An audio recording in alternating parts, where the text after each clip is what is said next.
And welcome back to SK1 के sir. सबसे पहले सबको बधाई। कल 10th एंड 12th का CBSE के रिजल्ट्स आ गए थे। आपके जितने भी परसेंटेज हों, well first of all congratulations to you. कम आए हैं, ज़्यादा आए हैं, we can continue studying forward. कम आए हैं तो और ज़्यादा मेहनत करेंगे। Maybe next time we are going to do better. And ज़्यादा आए हैं तो ऑब्वियसली फिर से वैसे ही ज़्यादा लाने ही है।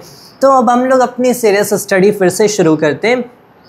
And chapter second of class 11th NCERT mathematics relations and functions को इस वीडियो में स्टार्ट करेंगे। एक्सरसाइज 2.1 के जो भी रेलेवेंट सेक्शन है वो हम लोग कवर करेंगे एंड एक्सरसाइज 2.1 कवर करेंगे। तो चैप्टर फर्स्ट कंप्लीट हो चुका है। सेकेंड सेट थ्योरी से ही रिलेटेड है।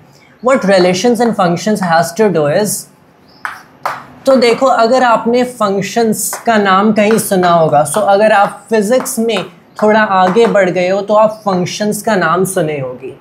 व्हाट एग्जैक्टली इज फंक्शन, जैसे हमें फिजिक्स में ऑर्डिनरीली पढ़ाया जाता है, फंक्शन इज जब एक क्वांटिटी किसी दूसरे क्वांटिटी पे किसी मैनर में डिपेंड करती है। एंड वैसे ही फर्स्ट ऑफ ऑल एक डेफिनेशन ऑफ फंक्शन बताया गया था, well even in mathematics alike. लेकिन ये डेफिनेशन रिगरस इनफ नहीं है। फंक्शंस को अब डिफाइन किया जाता है in terms of set theory. Sets के टर्म्स में फंक्शंस को डिफाइन किया जाता है as a special kind of relation. कि आप पहले एक जनरल नोशन रिलेशन का देते हो और रिलेशन का एक स्पेशल केस होता है फंक्शन। ऑलराइट, अब रिलेशन क्या है? अब रिलेशन होता है एक special case of a Cartesian product, जो कि इस वीडियो में हम लोग कवर करेंगे। And so let's just get ahead with Cartesian product, जो कि इस वीडियो का टॉपिक होगा। एंड फिर आगे की वीडियो में देखेंगे कि हम कैसे कार्टेशियन प्रोडक्ट को यूज़ करते हैं एक रिलेशन डिफाइन करने के लिए, और कैसे एक रिलेशन को डिफाइन करते हैं एक फंक्शन डिफाइन करने के लिए, which is an essential tool in all of mathematics, physics and engineering. और इनसे रिलेटेड जितने भी बाकी डिसिप्लिन्स होते हैं, मेडिकल साइंस हो गया या फिर कोई भी दूसरा जियोलॉजी हो गया, कोई भी दूसरा साइंस हो गया, अगर इनसे रिलेटेड वो कहीं पे भी फिज़िक्स, केमिस्ट्री या मैथ या इंजीनियरिंग को एक्सप्लॉइट करते हैं तो वहाँ पे फंक्शन एक एसेंशियल टूल होता है। तो what exactly is a Cartesian product, we can focus on this. हम लोगों ने पढ़ा था सेट्स के बारे में। What is a set again? Well it is a collection of mathematical objects जो कि जिन सारों में कोई कॉमन प्रॉपर्टी होती है जिसके हिसाब से हम एक कलेक्शन फॉर्म करते हैं। एंड ये जो कलेक्शन होता है ये यूनिक होता है एंड ये बेसिकली यूनिवर्सल होता है, मतलब हर पर्सन इस कलेक्शन पे अग्री कर सकता है। That's what we study. तो अगर हम लोग दो सेट्स लेते हैं, सेट ए और सेट बी, और मैं कहता हूँ सेट ए में कुछ 3 एलिमेंट्स हैं ए, बी एंड सी, और सेट बी में कुछ मान लो 2 एलिमेंट्स हैं ई और एफ, तो मैं डिफाइन करता हूँ एक Cartesian product from set A to set B, जिसे लिखा जाता है A cross B as the set of ordered pairs, all ordered pairs of this and this. Ordered pairs का क्या मतलब है? आप स्मॉल ब्रैकेट्स बनाओ, ए क्रॉस बी, तो पहले ए का एक एलिमेंट लिखो, मान लो ये स्मॉल ए हो गया, और उसके बाद बी का एक एलिमेंट लिखो, स्मॉल बी हो गया। ये एक ऑर्डर्ड पैर है। एन ऑर्डर्ड पैर इज़ बेसिकली, इसे रफली डिफाइन किया जाए तो एक पैर ऑफ ऑब्जेक्ट्स, एक पैर ऑफ मैथमेटिकल ऑब्जेक्ट्स होगा। एंड पैर का मतलब है तो ऑब्वियसली 2 एलिमेंट्स होंगे, such that A and E is not the same as A and A. तो इसका एग्जैक्टली फिजिकल सिग्निफिकेंस क्या है? वेल इसे हम लोग यूज़ करते हैं to define a Cartesian product, so that is a physical significance. And this the thing with pure mathematics. हर चीज़ रियल लाइफ से, फिजिकल लाइफ से इसकी कोई एनालॉजी हो नेसेसरी नहीं है, इसकी कोई फिजिक्स से एनालॉजी हो या फिर फिजिक्स से कोई रिलेशन हो नेसेसरी नहीं है। यहाँ पे हम लोगों ने एक ऑर्डर्ड पैर डिफाइन किया है as a set of these two mathematical objects such that इनका अगर ऑर्डर रिवर्स किया जाए तब वो एक डिफरेंट ऑब्जेक्ट बन जाता है। So that is what an ordered pair is here, that's it, that's what an ordered pair is. तो अगर मैंने सेट ए के सारे एलिमेंट्स को एज फर्स्ट एलिमेंट ले लिया एंड सेट बी के सारे एलिमेंट्स को एज सेकेंड एलिमेंट लेके इनके सारे ऑर्डर्ड पैर्स बनाए, सो इन ऑर्डर्ड पैर्स का जो सेट होता है that is the Cartesian product of A and B, A cross B. And यहाँ से क्लियरली पता चलता है then A cross B is not the same as B cross A, उसे शॉर्टली देखेंगे। तो सारे ऑर्डर्ड पैर्स क्या होंगे, मैंने इसको फर्स्ट एलिमेंट लिया, फिर इससे ऑर्डर्ड पैर बनाया, फिर मैं इससे एक ऑर्डर्ड पैर बना सकता हूँ, फिर मैं बनाऊंगा एक इसका इससे ऑर्डर्ड पैर, बी ई हो गया, फिर बी एफ हो गया, फिर C E and C F.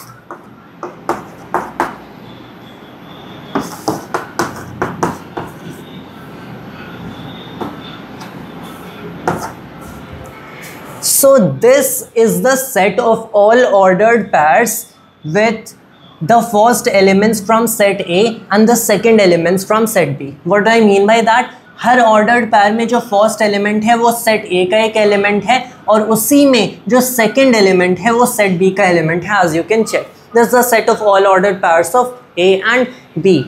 तो यहाँ पे basically that is the Cartesian product. काफ़ी एब्स्ट्रैक्ट एक कॉन्सेप्ट है, ग्रांटेड। जैसे मैंने कहा कि प्योर मैथमेटिक्स में नेसेसरीली कोई एनालॉजी हो नेसेसरी नहीं है, कोई डायरेक्ट रिलेशन फिजिकल वर्ल्ड से हो नेसेसरी नहीं है। अब देखो, सिंस हमें पता है कि ऑर्डर्ड पैर बाय डेफिनेशन इज, और इसीलिए इसे ऑर्डर्ड कहा जाता है क्योंकि यहाँ पे ऑर्डर मायने रखता है। जैसे मैंने बताया कि इसकी बाय डेफिनेशन दस अ सेट और this pair of two mathematical objects such that अगर इनका ऑर्डर रिवर्स किया जाए तो ये डिफरेंट ऑब्जेक्ट बन जाएगा, ये एक डिफरेंट पैर बन जाएगा। तो अगर मैंने बी क्रॉस ए देख लिया होता तो ये बी और ए का कार्टेशियन प्रोडक्ट है, तो मैं बनाऊंगा the set of all ordered pairs with first elements from B and second elements from A। तो यहाँ पे first element B से होंगे, so this is an ordered pair E and A, an ordered pair E and B, फिर हो गया E and C, फिर F and A, F and B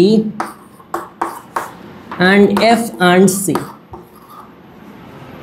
अब ये एक पूरा डिफरेंट सेट बन गया क्योंकि इसमें अलग अलग एलिमेंट्स हैं। अगर दो सेट को सेम होना है, इक्वल होना है, तो उनके हर एक इंडिविजुअल एलिमेंट्स इक्वल होने चाहिए with the number of elements being equal. लेकिन यहाँ पे क्या ये दोनों एलिमेंट्स सेम है? Well, by definition of N ordered pair A and E is not the same as E and A, so and there you have it, A and F is not the same as where it goes B and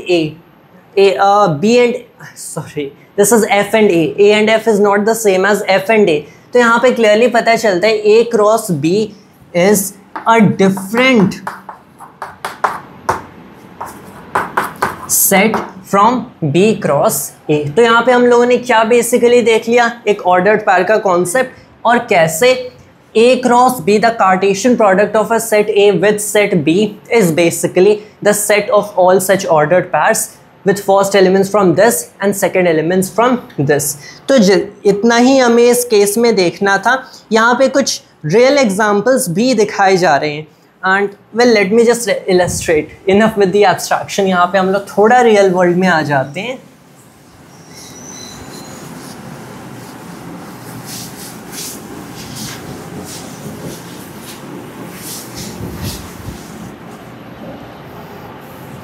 and this is कि मान लो आपके पास कुछ boxes हैं, you have 3 boxes और इन्हें आपने label किया, या फिर 3 क्लोथ्स ले लो, 3 शर्ट्स हो गया या 3 कुछ भी। So here you have the set A being the set of a shirt, a pant and shoes, all right। और सेट B हो गया some colors, ब्लू हो गया, रेड हो गया। तो यहाँ पे अगर मैं A एंड B का कार्टेशियन प्रोडक्ट बनाता हूँ, so what is it? Shirt blue, इसके एक फिजिकल इंटरप्रिटेशन भी देख सकते हैं, but first let me form the ordered पैर। शर्ट रेड, फिर हो गया पैंट ब्लू, pant red,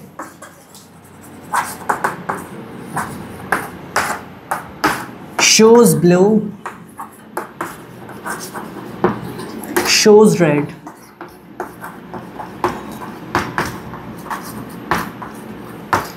तो मैंने एक सेट डिफाइन किया था as the set of these three clothings, shirt, pant and shoes, और फिर सेट बी डिफाइन किया था as the possible colours of these clothings. इन क्लोथिंग्स से के पास कौन कौन से कलर्स हो सकते हैं, या तो आपके पास ब्लू हो सकता है या फिर रेड हो सकता है। Then the Cartesian product A cross B क्या है, the set of all their possible ordered pairs, जो कि हमें एक इंटरप्रिटेशन प्रोवाइड करता है कि this is the set of all such, कि शर्ट आपके पास ब्लू हो सकती है और शर्ट रेड हो सकती है, राइट। सो आपने एक ऑर्डर्ड पेयर बनाया, अगर शर्ट का, इस शर्ट का इन दोनों में से किसी के साथ ऑर्डर्ड पेयर बनाया, तो वो पेयर क्या रिप्रेजेंट करता है, उस शर्ट का कलर रिप्रेजेंट करता है।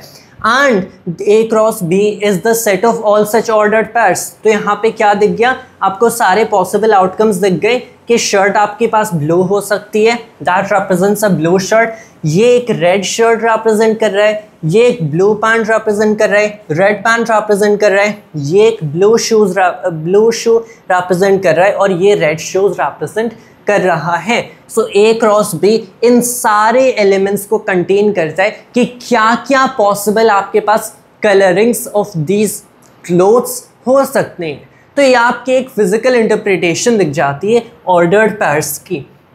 एंड ऑब्वियसली एक जनरल केस नहीं है, एक स्पेसिफिक केस में ordered pairs and Cartesian products आपको एक ऐसा सिंपल फिजिकल इंटरप्रिटेशन प्रोवाइड करते हैं।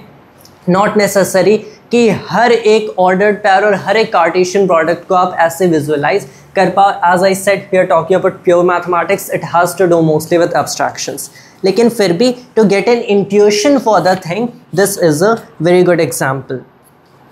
अब हम लोग देख लेते हैं, हम लोगों ने ordered pairs and relation Cartesian products देख लिया। Let's look at the remarks. Two ordered pairs are equal if and only if corresponding first elements are equal and second elements are equal। जैसे मैंने बताया A and B का ordered pair is not the same as B and A का, unless A is the same as B and B is the same as A। Alright, and अगर आपको दो ordered pairs को equal लिखना है तो इसका मतलब उनके फर्स्ट एलिमेंट्स इक्वल होने चाहिए और सेकंड एलिमेंट्स भी इक्वल होने चाहिए separately, only then and then the ordered pairs are equal. If there are p elements in A and q elements in B, then there will be pq elements in A cross B। In essence, if number of elements n of A equals p and n of B equals q, then n of A cross B equals pq। I think this is obvious कि अगर मान लो किसी set A में P elements हैं, किसी set B में Q elements हैं, then हम लोग बेसिकली हर एक एलिमेंट का इसके साथ एक कॉम्बिनेशन बना रहे हैं। तो मेरा एक एलिमेंट हो गया, मेरा फर्स्ट जो इसमें एलिमेंट होगा A का, इसके Q कॉम्बिनेशंस बनेंगे, Q पैर्स बनेंगे सेट B में। फिर इसका जो सेकेंड एलिमेंट हो गया, इसके भी Q बनेंगे। फिर जिसका जो थर्ड एलिमेंट हो गया, इसके भी Q पैर्स बनेंगे। इस सेट A में जो फोर्थ एलिमेंट हो गया, इसके Q पैर्स बनेंगे। ऐसे कितने एलिमेंट्स हैं? P एलिमेंट्स हैं। जो P एलिमेंट हो गया, इसके भी Q पैर्स बनेंगे। तो टोटल पैर्स A से B तक कितने बने?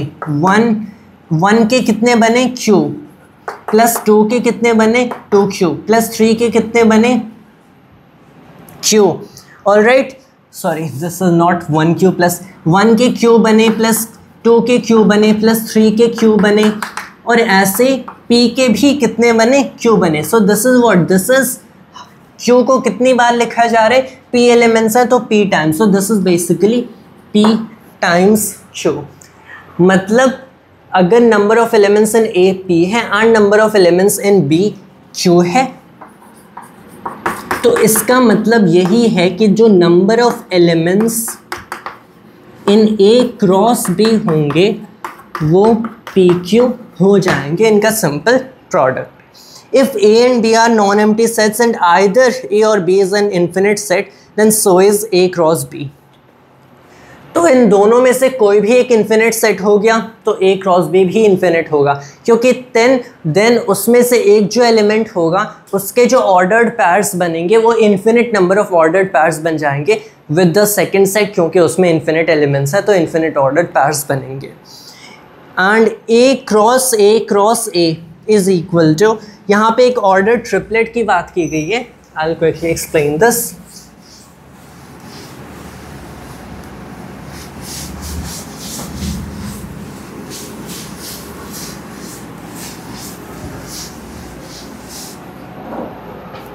A क्रॉस A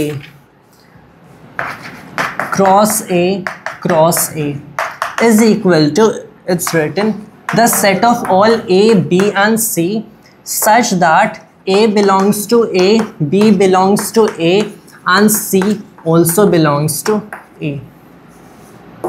अब देखो यहाँ पे इस चीज़ को एक ऑर्डर्ड ट्रिपलेट कहते हैं and it is basically nothing but like an ordered pair. ये एक ऑर्डर्ड पैर के जैसा ही है, लेकिन एक्सेप्ट इसमें 3 एलिमेंट्स होंगे। तो ये A क्रॉस A का मतलब क्या है? एक कार्टेशियन प्रोडक्ट किसी सेट का खुद उसी सेट से भी लिया जा सकता है। मान लो आपके पास 2 अलग अलग सेट A एंड B नहीं है, आपने कार्टेशियन प्रोडक्ट डिफाइन किया है A से A तक ही, so that is A cross A। तो A cross A is what? It is the set of all elements A and B such that A belongs to A and B belongs to A। In fact एक ordered पैर की general definition क्या है? मैंने तो लिख दिया था कि इसका फर्स्ट एलिमेंट उठाओ उसके फर्स्ट एलिमेंट के साथ रखो, एंड ऐसे सारे ऑर्डर्ड पैर्स। यहाँ पे सेट बिल्डर फॉर्म में हम लिख सकते हैं A cross B is basically the set of all A and B such that A belongs to capital A and B belongs to capital B। तो कैपिटल ए में जितने ए बिलोंग करते हैं आप उन्हें यहाँ लिखो एक एक करके। कैपिटल ए में कोई भी एलिमेंट ए बिलोंग करता है आप यहाँ पे लिखो। कैपिटल बी का कोई भी आर्बिट्रेरी एलिमेंट यहाँ पे लिखो, वो ए एंड बी का एक ऑर्डर्ड पैर बन गया। और ऐसे सारे एलिमेंट्स लिखोगे तो ए एंड बी के सारे पॉसिबल ऑर्डर्ड पैर्स बन जाएंगे। That is what the Cartesian product is in is set builder form. तो यहाँ पे बेसिकली क्या हो रहा है, उसी का एक स्पेशल केस लिया जा रहा है जहाँ पे एक Cartesian product of a set with it self लिया जा रहा है A क्रॉस A। तो it is set of all A and B such that A capital A को बिलोंग करता है, दूसरा एलिमेंट भी कैपिटल A को ही बिलोंग करता है। So that is what a Cartesian product with it self is. यहाँ पे एक ऑर्डर ट्रिपलेट की बात की गई, जहाँ पे ऑर्डर्ड पैर के जैसे हम लोगों ने डिफाइन किया एक triplet of mathematical objects. Triplet मतलब यहाँ पे 3 एलिमेंट्स है। एक triplet of mathematical objects such that इनमें से कोई भी एलिमेंट अगर आप वैरी करते हो या फिर इनकी ऑर्डरिंग वैरी करते हो तो वो एक डिफरेंट ट्रिपलेट बन जाते हैं। That is what an order triplet is. और ऐसे जितने ऑर्डर ट्रिपलेट्स अगर आप लिख लो फॉर ऑल दी एलिमेंट्स जो कि किसी सेट को बिलोंग करते हैं, सारे एलिमेंट्स सेम सेट को, so that is the Cartesian product with Cartesian product with Cartesian product. What do you even call it? Is there a name for it? Did they have a name for it? No they didn't. तो अगर आपको A cross A लिखना है, so set of all such order triplets जो कि within itself within its own set बन सकता है। That's how we do it. उसके बाद यहाँ पे there are examples, let's quickly look at them। mainly हम लोग exercises solve करेंगे। if ordered pair of x plus 1 and y minus 2 equals ordered pair of 3 and 1, find the values of x and y। दो ordered pair तभी equal है उनके corresponding first and second elements equal होंगे। तो हमें first element of first pair equal करना है with first element of first second pair and so on, and ऐसे x and y algebraically मिल जाएगा। वैसे एग्जाम्पल 2 है, if P equals ordered pair of A, B and C and Q equals ordered pair of R। यहाँ तो ये एक singleton set है। तो form the sets P, this is not ordered pair, यहाँ पे सेट्स हैं, my bad. If P equals set A, B and C and Q equals set R, form the sets P cross Q and Q cross P। Are these products equal? हमें पता है कि किसी भी general case में दो Cartesian products equal नहीं होते एंड अगर वो सेट्स खुद इक्वल नहीं है तो दर एब्सोल्युटली नॉट इक्वल। उन सेट्स को खुद इक्वल होना पड़ेगा, क्योंकि जब सेट्स इक्वल होंगे तभी दोनों केसेस में जो कॉरस्पॉन्डिंग ऑर्डर्ड पैर्स बनेंगे वो इक्वल होंगे, वरना नहीं होंगे, right. So in that case हम लोग ऐसे ही यूजिंग दीज प्रोसीजर्स करेंगे, there is nothing new in this. उसके बाद एग्जाम्पल 3 में जैसे हो गया, let A equal set 1 2 3, B equal set 3 4 and C equal set 4 5 6, find A cross B intersection C, A cross B intersection A cross C, and ऐसे। तो हमें वही करना है, इंटरसेक्शन एंड यूनियन वगैरह पहले लेना है, उसके बाद ऑर्डर्ड पैर्स बना के कार्टेशियन प्रोडक्ट फॉर्म करने। There's nothing new in this, just a combination with what do you call it, operations on sets. Example 5 हो गया, if P equals set 1 to form the set P cross P cross P. Now this is kind of new, लेकिन जैसा मैंने ये procedure बताया वैसे ही होगा। If R is the set of all real numbers, what do the Cartesian products R cross R and R cross R cross R represent? तो ये काफ़ी इंटरेस्टिंग क्वेश्चन है विद एप्लीकेशंस इन फिजिक्स या फिर the mathematical फॉर्मुलिज्म्स of physics. तो यहाँ पे अगर R हो गया the set of all real numbers, तो R क्रॉस R क्या रिप्रेजेंट कर सकता है? कार्टेशियन प्रोडक्ट्स के अलग अलग केसेस में अलग अलग इंटरप्रिटेशंस होते हैं, जैसा कि मैंने बताया। R cross R is basically the set of all ordered pairs A and B such that A belongs to R and B also belongs to R. अगर मैंने यहाँ से कोई भी रैंडम ऑर्डर्ड पैर उठाया, मान लो ये x एंड y है, तो x एक रियल नंबर होगा, y एक रियल नंबर होगा, और इनकी ऑर्डरिंग अगर चेंज कर देंगे तो एक डिफरेंट पैर बन जाएगा, ये डिफरेंट एक ऑब्जेक्ट, मैथमेटिकल ऑब्जेक्ट बन जाएगा।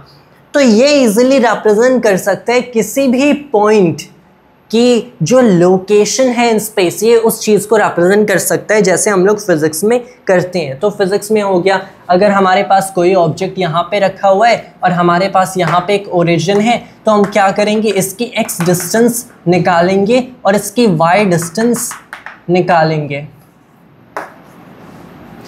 इसकी x डिस्टेंस फाइंड करेंगे, y डिस्टेंस फाइंड करेंगे एंड उसे लिख देंगे एक ऑर्डर्ड पैर में, हम उसे लिखते हैं और ये उस ऑब्जेक्ट की पोजीशन बताता है। तो अगर R is the set of all real numbers, तब R cross R basically the set of all ordered pairs of position of an object बता सकता है।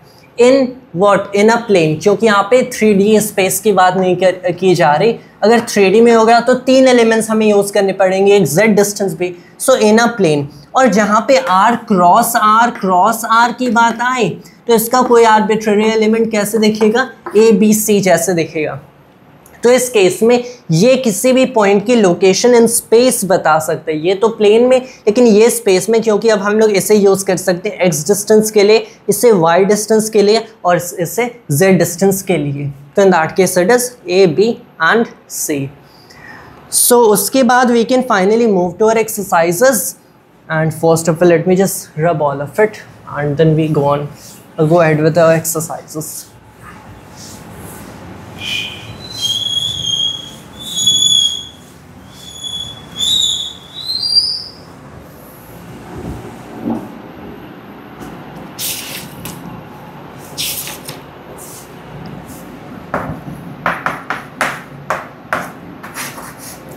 जो फर्स्ट हमारी एक्सरसाइज है, इफ x over 3 plus 1,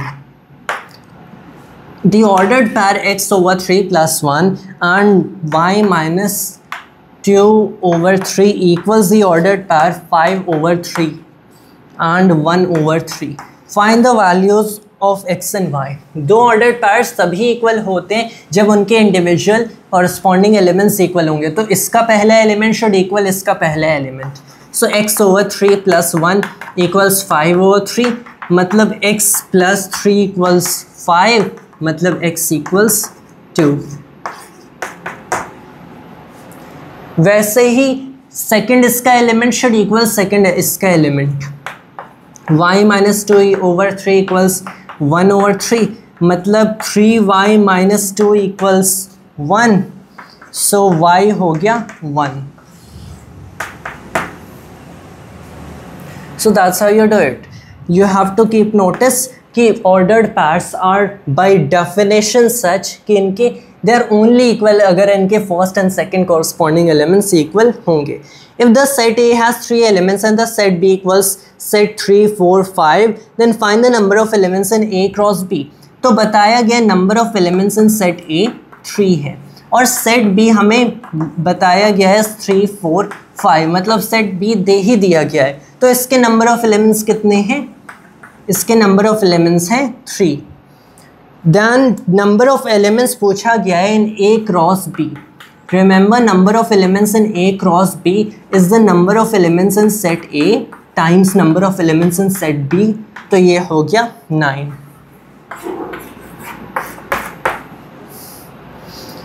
फिर हमारा थर्ड प्रॉब्लम है something like if G equals 7 and 8, set G equals 7 and 8 and set H equals 5 and 4, 2 and 2, then find G cross H and H cross G.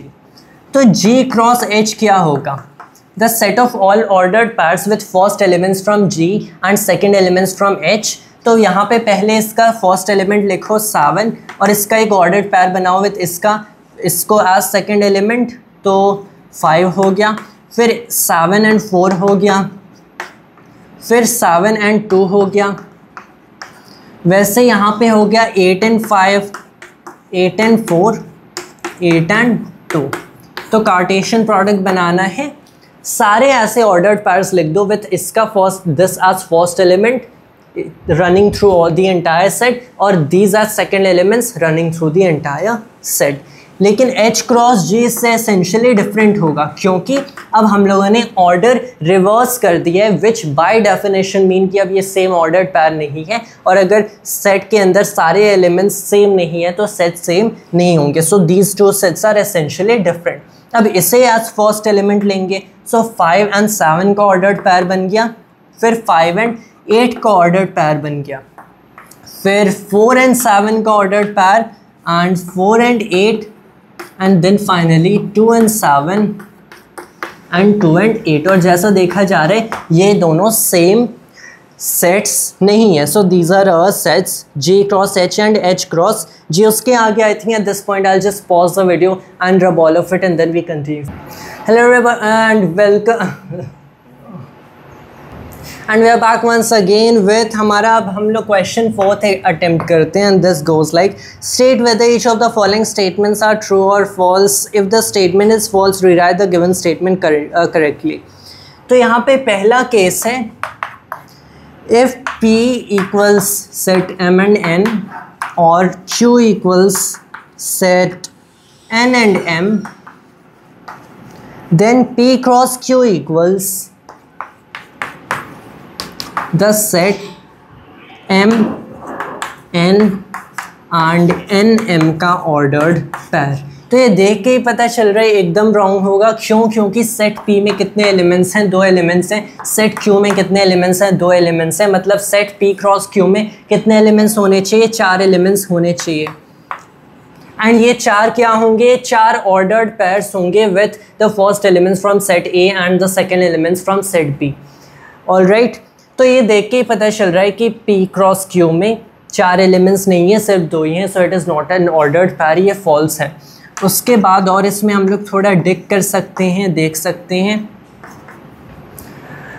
P cross Q का actually ordered pair क्या होगा, क्योंकि we are also suppose to write it correctly. P cross Q का ordered pair बनेगा P का first element एक लेंगे M and फिर Q से एक N.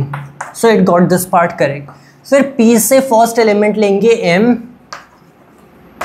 एंड Q से हम लोग सेकेंड एलिमेंट लेंगे एंड इसे इस ऑर्डर्ड पैर का सेकेंड एलिमेंट बनाएंगे M. So that is necessary कि अगर यहाँ पे फर्स्ट एलिमेंट है, यहाँ पे सेकेंड एलिमेंट है, इट्स नॉट लाइक हम लोग किसी सेट के अंदर कोई एलिमेंट रिपीट करें. ऑर्डर्ड पैर के अंदर एलिमेंट्स रिपीट हो सकते हैं, ऑब्वियसली हो सकते हैं. इस सेट के अंदर किसी एलिमेंट को रिपीट नहीं किया जाता है, लेकिन ये एक सेट नहीं है, ये एक ऑर्डर्ड पैर है. वैसे फिर एक NN हो गया और फिर एक NM हो गया. तो ये एक्चुअली इनका क्या होगा, कार्टेशियन प्रोडक्ट होगा। फिर सेकंड केस है, if A and B are non empty sets then A cross B is a non empty set of ordered pairs x and y such that x belongs to a and y belongs to b। तो एकदम correct ये correct statement है। a and b दो non empty sets हैं, so a is not equal to 5 and b is not equal to 5, मतलब ये non empty sets हैं। तो a and a cross b is a non empty set such that it is the set of all such ordered pairs x and y, क्या लिखा है, such that x belongs to a and y belongs to b. That is literally the definition of the Cartesian product. It is a true statement.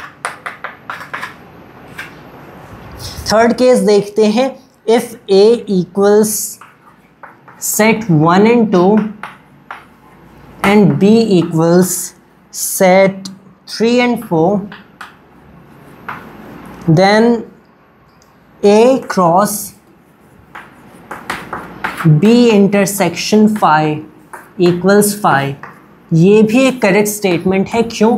क्योंकि देखो b एक non empty set है, all right, phi तो खुद empty set है, तो b intersection phi का क्या मतलब है, the set of all elements that are common to both b and phi। और ऐसे कौन से एलिमेंट्स है जो कि b और phi में कॉमन है? ऐसा कोई एलिमेंट नहीं है, क्योंकि सेट b में तो कुछ एलिमेंट्स है, सेट phi में तो कोई एलिमेंट्स है नहीं, तो ऐसा कोई एलिमेंट नहीं है जो कि दोनों में कॉमन हो। तो b और phi का इंटरसेक्शन क्या होगा, the set of no elements, मतलब ये खुद एक एम्प्टी सेट है।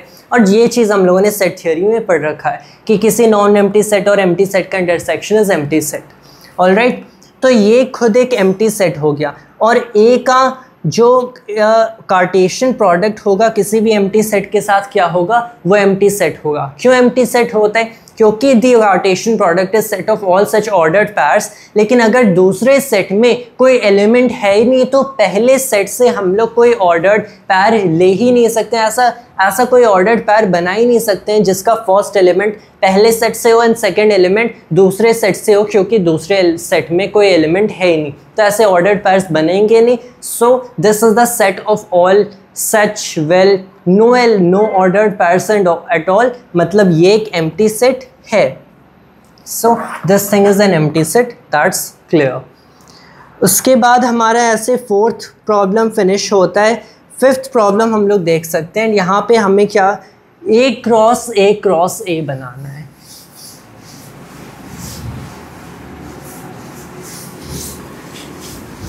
Now this often is a tedious thing to do. Set A given है, इसमें दो एलिमेंट्स हैं -1 and 1, एंड फिर हमें क्या फाइंड करना है, A क्रॉस A। रिमेंबर ये क्या है, the set of the ordered triplets A, B and C such that A, B and C all belong to the set A। तो हमें बेसिकली क्या करना है, when we write -1 and 1 का cartesian product with -1 and 1 और इसका Cartesian product with -1 and 1। अब देखो इट इज़ नॉट कि पहले इसका कार्टेशियन प्रोडक्ट कर दो एंड फिर उसका कार्टेशियन प्रोडक्ट करो इसके साथ, बाय डेफिनेशन इट्स नॉट। इस चीज़ को हम लोगों ने क्लियरली डिफाइन किया है, the set of all such order triplets such that ये तीनों एलिमेंट सेट ए को ही बिलोंग करते हैं। So that's the definition. So and it necessarily follows कि ये this does not equal to पहले इन दोनों का कार्टेशियन प्रोडक्ट करो फिर इसके साथ कार्टेशियन प्रोडक्ट करो, क्योंकि वॉट वुड दैट मीन, यहाँ से बेसिकली क्या बन जाएगा, इन दोनों का कार्टेशियन प्रोडक्ट करोगे तो आपको ऑर्डर्ड पेयर्स मिलेंगे, ऑलराइट। फिर इसके साथ कार्टेशियन प्रोडक्ट करोगे तो ordered pairs with one element of ordered pair and दूसरा एक इंडिविजुअल एलिमेंट मिलेगा। That is not the same thing as the ordered triplet. आपको कुछ ऐसी चीज़ें मिलेंगी, एक ऐसे ऑर्डर्ड पेयर्स मिलेंगी, not the same things. This does not equal to A, B and C का ऑर्डर्ड ट्रिपलेट। तो क्या करते हैं, वेल लेट्स राइट आउट। पहले इसको उठाएंगे फिर इसको इसके साथ रखेंगे एंड इसके साथ रखेंगे। सो -1 -1 -1, फिर इसको उठाएंगे, इसको इसके साथ रखेंगे, फिर इसके साथ रखेंगे, दिस दिस एंड दिस, उसके बाद this this and this. So -1 -1 1. It is always advisable to write these sets out in full जब किसी भी सेट का कार्टेशियन प्रोडक्ट वाइज कर रहे हो. तो इसको मैंने इसके साथ रखा, फिर इसके साथ रखा, फिर I have taken this with this and with this. अब मैं इसका सेकेंड एलिमेंट लेता हूँ and I will take this with this and then with this. तो बन जाता है 1 -1 -1 and then I'll take it with this and then with this. तो बन जाता है 1 -1 1. Alright, अब क्या कर सकते हैं? Now should I take this with this and with this? Let's try. यहाँ हो गया -1 1 and -1 and then I could take this with this and with this. तो -1 1 and 1. तो इतने बन गए. अब देखो, that's all that we had to do in this case. And ये आई सपोज हमारे ऐसे सारे ऑर्डर ट्रिपलेट्स के सेट हो जाएंगे that belong to the Cartesian product to this set A cross A. सारे क्यों होंगे? रिमेंबर, हमें फर्स्ट एलिमेंट्स इसका उठाना होगा, फिर हमें सेकंड एलिमेंट सारे इसके उठाने होंगे, फिर इसके थर्ड एलिमेंट्स उठाने होंगे. एंड हम लोगों ने ऐसा ही किया है. उसके बाद क्या हम लोग, अब हमें ऐसा भी करना है कि -1 को यहाँ से लो, फिर इसको यहाँ से करो एंड फिर यहाँ से करो. नो, इट इज़ ऑलवेज कि इससे करेक्ट ऑर्डर में प्रोसीड करना है. यहाँ से स्टार्ट करोगे, फिर इसके साथ ऑर्डर इसके, फिर you are taking this as the second element and this as the third element, फिर again this as the first element, इसे एज सेकेंड एलिमेंट ले सकते हो, फिर इसे एज थर्ड एलिमेंट ले सकते हो. ऐसे हम लोगों ने पूरा रिपीट किया है. So at the end of the day you have to keep in check कि पहले सेट के फर्स्ट एलिमेंट्स लो, फिर दूसरे सेट के थ्रू एंटायरली इसे रन करो with second and third elements. Alright, फिर पहले सेट का सेकेंड एलिमेंट लो and you run through the entire second and third sets. Alright, and फिर you can take is third element अगर इसमें थर्ड एलिमेंट है and so on. So this gets a little tedious the thinking part, लेकिन that's all. Alright, now the next problem 6, you have A cross B. If A cross B is the set of ordered pairs A and X, फिर A and Y, B and X, B and Y, that's all. Find A and B. तो again the set of all such ordered pairs हमें पता है. अब A and B हमें निकालना है. We can find them out, क्योंकि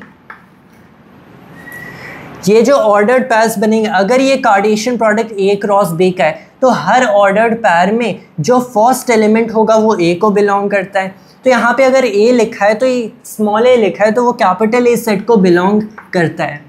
यहाँ पे भी स्मॉल a लिखा है, यहाँ पे स्मॉल b लिखा है तो वो वो भी कैपिटल A सेट को बिलोंग करता है, क्योंकि ये first element in this Cartesian product है.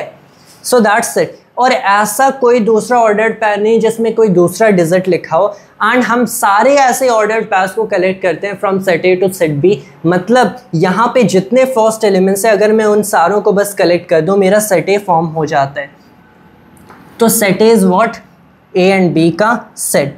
वैसे अगर मैं सारे सेकेंड एलिमेंट्स कलेक्ट कर दूं, क्योंकि ये A क्रॉस B मतलब सारे सेकेंड एलिमेंट्स कलेक्ट कर दूं तो मेरा सेट B बन जाएगा. यहाँ पे X है, यहाँ पे Y है, फिर X एंड Y है.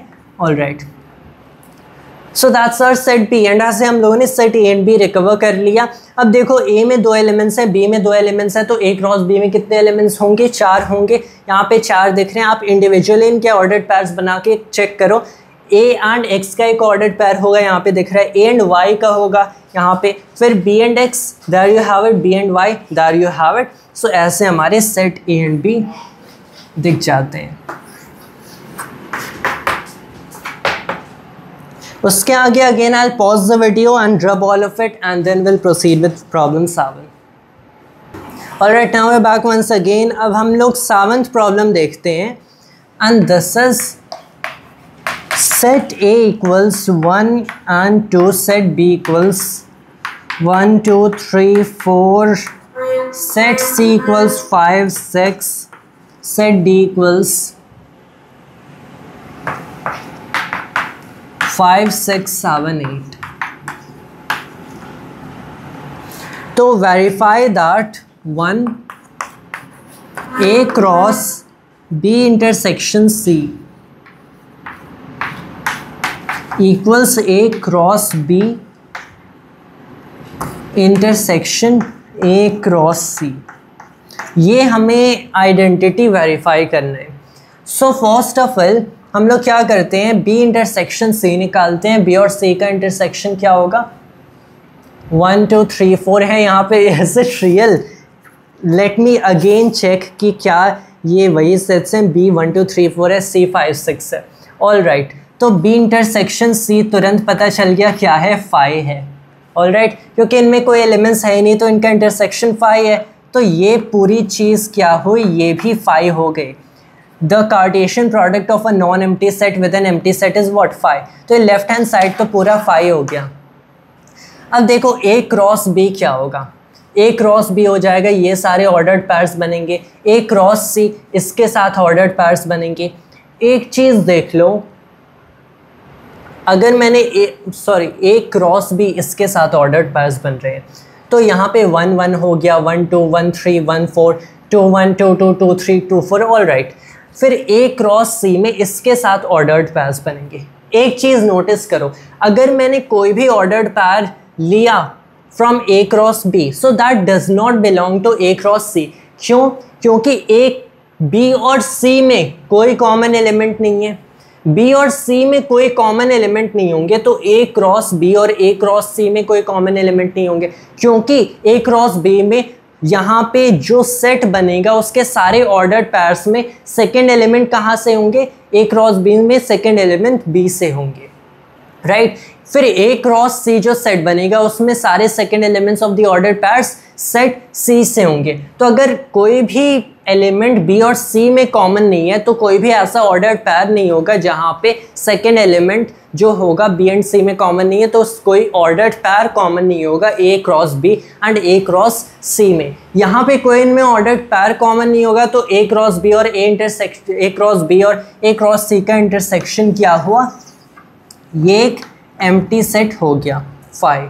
तो ये लेफ्ट हैंड साइड क्या है, एम्प्टी सेट है. राइट हैंड साइड क्या है, एम्प्टी सेट है. सो ये हमारी ट्रू हो जाती है कि B intersection C, A cross B intersection C is equal to A cross B intersection A cross C. So यहाँ पे एक्चुअल में you don't have to sit down and do it, बस इतनी रीजनिंग यूज करना है. फिर second C में case है हमारा that A cross C is a subset of B cross D. अब यहाँ पे भी हमें सॉल्व करने की ज़रूरत नहीं, वी कैन रीजन इट. कैसे, A क्रॉस C मतलब दिस क्रॉस दिस और B cross D is this cross this. अब जब A क्रॉस C लिखोगे तो यहाँ पे सारे एलिमेंट्स A से होंगे, सारे फर्स्ट एलिमेंट्स A से होंगे और उन्हें with second elements with C से उनके ऑर्डर्ड पैर्स बनाओगे. जब B क्रॉस D करोगे तो सारे फर्स्ट एलिमेंट्स जो कि यहाँ पे दिख रहे हैं, सो इन सारे फर्स्ट एलिमेंट्स को लिखोगे एंड इनका ऑर्डर्ड पैर्स बनाओगे with second elements from D. अब सिंस जो भी एलिमेंट्स A में हैं वो B में भी हैं, now here you have to see, जो भी एलिमेंट्स A में हैं वो B में भी हैं. मतलब A क्रॉस C जब करोगे तो यहाँ पे ऑर्डर्ड पैर्स में जो फर्स्ट एलिमेंट्स दिखेंगे वो फर्स्ट एलिमेंट्स तो वहाँ पे उनके कॉरस्पॉन्डिंग ऑर्डर्ड पैर्स आपको B क्रॉस D में भी मिल जाएंगे, क्योंकि यहाँ पे वही क्योंकि यहाँ पे जो भी एलिमेंट्स होंगे वो इस सेट B में भी है, because we know that A is a subset of B. And वैसे ही since C is a subset of D, तब A क्रॉस C का जो ऑर्डर्ड पैर होगा वहाँ पे जो सेकेंड एलिमेंट सारे C से दिख रहे हैं तो वो सारे सेकेंड एलिमेंट्स जो भी दिखेंगे उन सारे के कॉरस्पॉन्डिंग ऑर्डर्ड पैर्स आपको B क्रॉस D में भी मिल जाएंगे, क्योंकि यहाँ पे सारे सेकेंड्स सेट D से मिल रही हैं and we know set C is a subset of set D. तो since A is a subset of B and C is a subset of D, आपको पता चलता है A cross C should be a subset of B cross D. तो यहाँ से पता चलता है दैट ए क्रॉस सी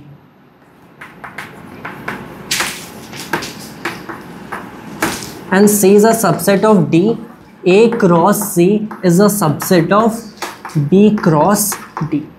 तो अगेन सॉल्व करने की ज़रूरत नहीं है, you just have to reason it, so that's and these are general cases, right? तो ऐसे हम लोगों ने वेरीफाई कर लिया एंड उसके बाद हम लोग अपना 8th प्रॉब्लम देखते हैं। Here I'll just erase it here।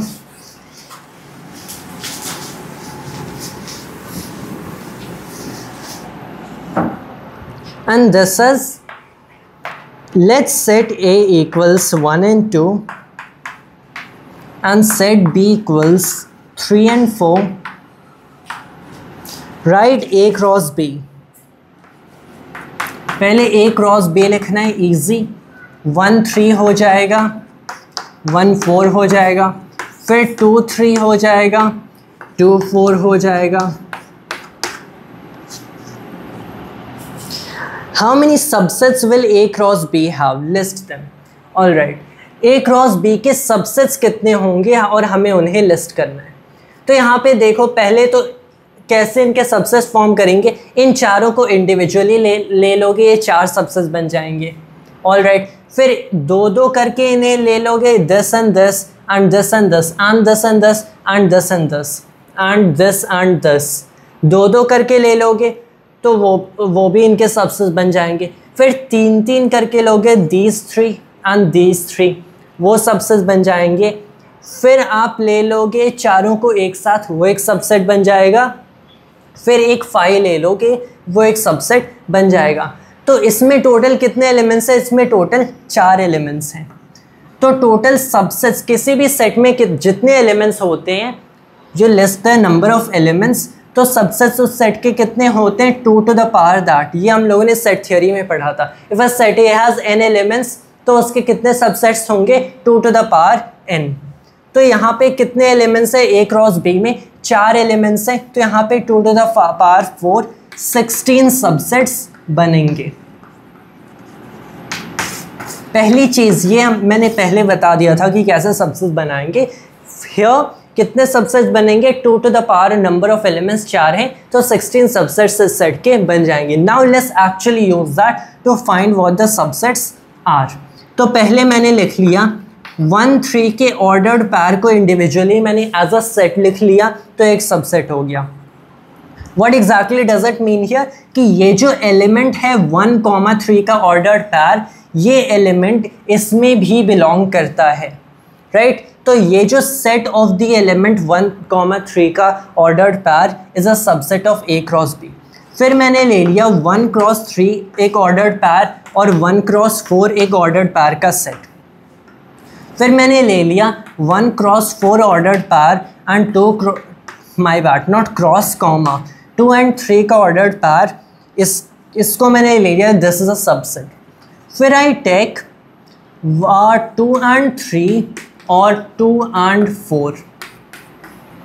All right, so I took this and I took this and this and I took this and this and I took this and this। मैंने अभी सारों को individually लिखा ही नहीं। यहाँ पे 1, 4 भी हो गया, यहाँ पे 2, 3 भी हो गया एंड यहाँ पे हो गया 2, 4 भी। इनफैक्ट यहाँ से हमें A and B भी तुरंत सेट्स पता चल सकते हैं। What are these are A set A हो जाएगा, 1, 2 सेट B हो जाएगा, 3, 4 just for the sake of completion. फिर उसके बाद क्या करेंगे? मैंने सारों को इंडिविजुअली लिख दिया, फिर इनको ऐसे लिख दिया, this and this, this and this and this and this. अब मैं दिस एंड दिस कर सकता हूँ।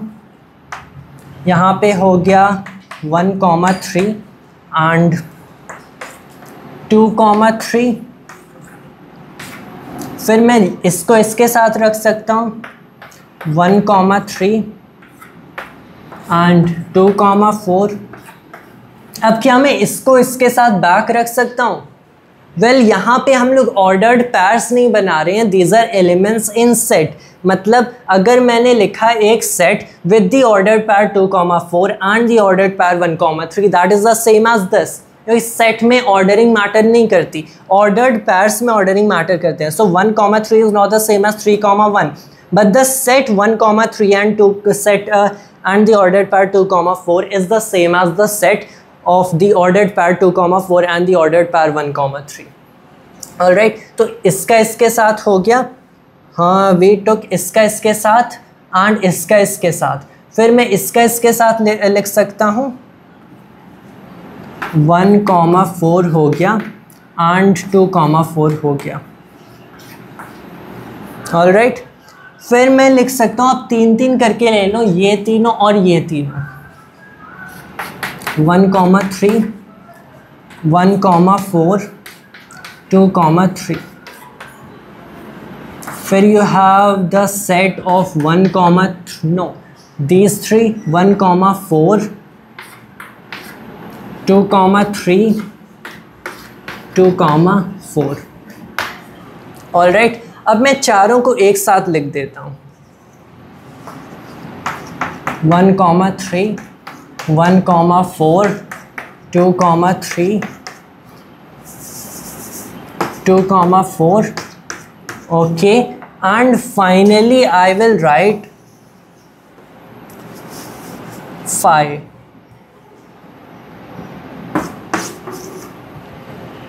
तो यहाँ से ये जितने आपको सेट्स दिख रही हैं, these are all the subsets of A cross B।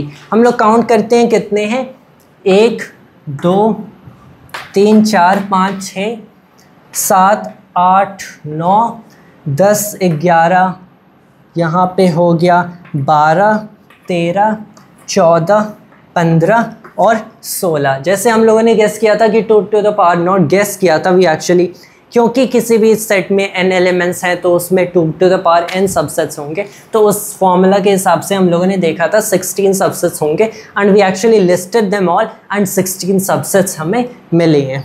So that we are done with problem 8th। अब हम लोग फाइनली 9th देखते हैं। So I think I just pause the video at this point and erase all of it, is too much. तो यहाँ पे उसके बाद will consider with 9th। Alright, now I back once again. अब हम लोग 9th प्रॉब्लम देखते हैं and this is, let A and B be two such sets such that number of elements in A equals 3 and number of elements in B equals 2.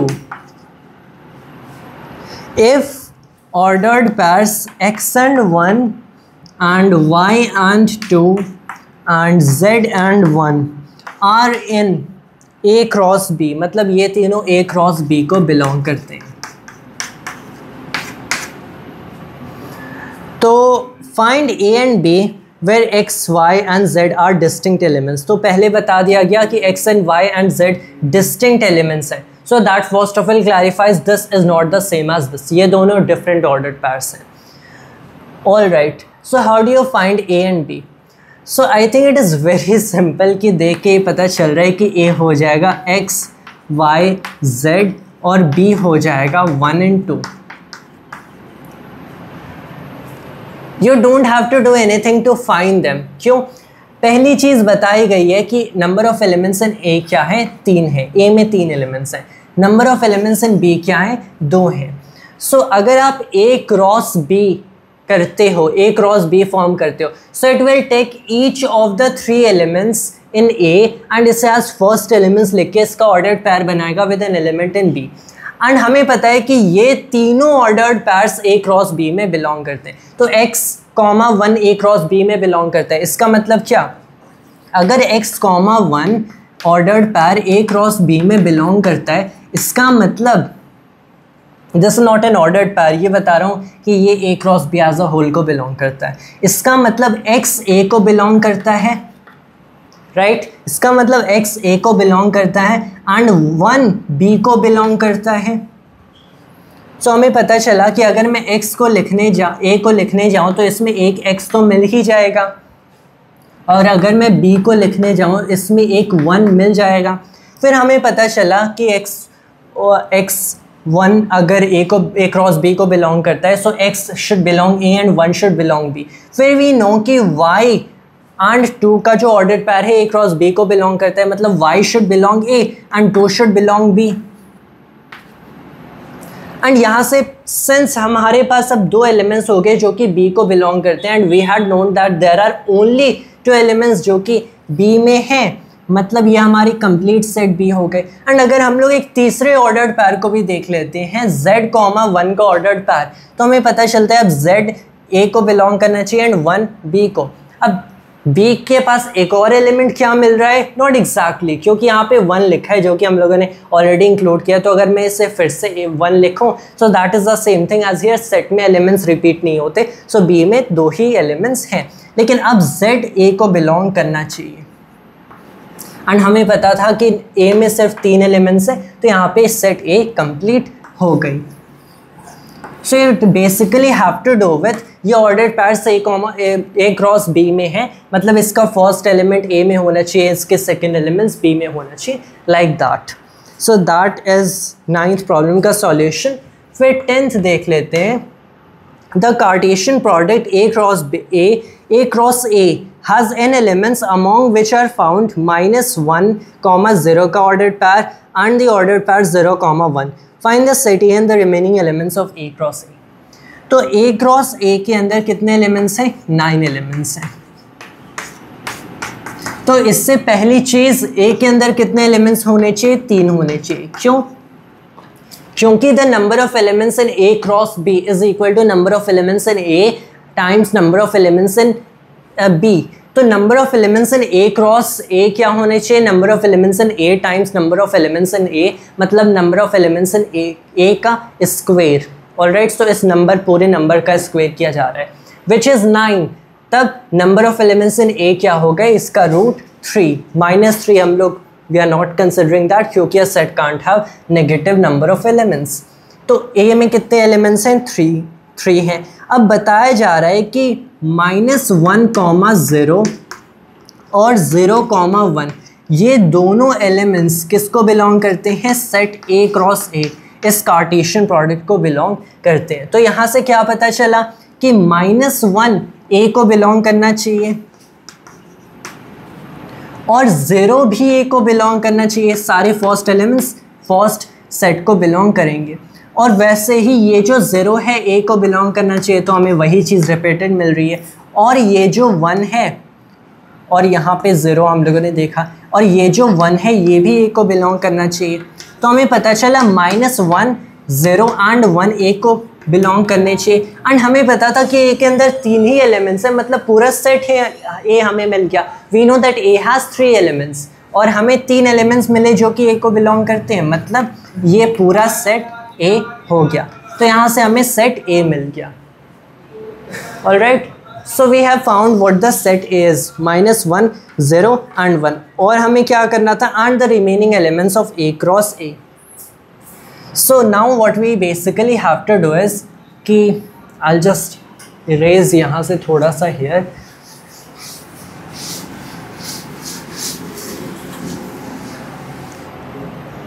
अब हम लोग separately A cross A निकाल लेते हैं। This is basically -1, 0 and 1 का cartesian product with -1, 0, 1।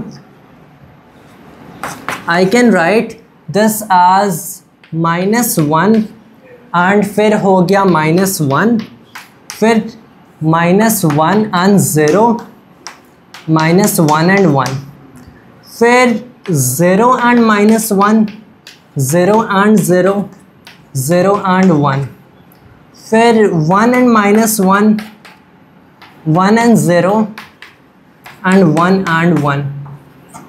And ये पूरा A cross A हो गया। एंड हमें रिमेनिंग एलिमेंट्स निकालने थे। कितने एलिमेंट्स गिवन थे? -1, 0 ये वाले एक हमें गिवन था, ये वाले एक हमें गिवन था, एंड कौन सा? ये आधार से 2 एलिमेंट्स गिवन थे। तो इन दोनों को छोड़ के ये जितने आपके एलिमेंट्स बाकी सारे, these are the remaining elements in the set A cross A। तो ये हमारा 10th प्रॉब्लम भी सॉल्व हो जाता है। और ऐसे हमारी एक्सरसाइज 2.1 कंप्लीट होती है। इसके हम लोगों ने सारे रिलेवेंट कॉन्सेप्ट्स एक वीडियो में पढ़े और पूरी एक्सरसाइज सॉल्व की। Will continue the chapter relations and functions forward in next videos, and that was all for this video of mine, and thanks to all my boss.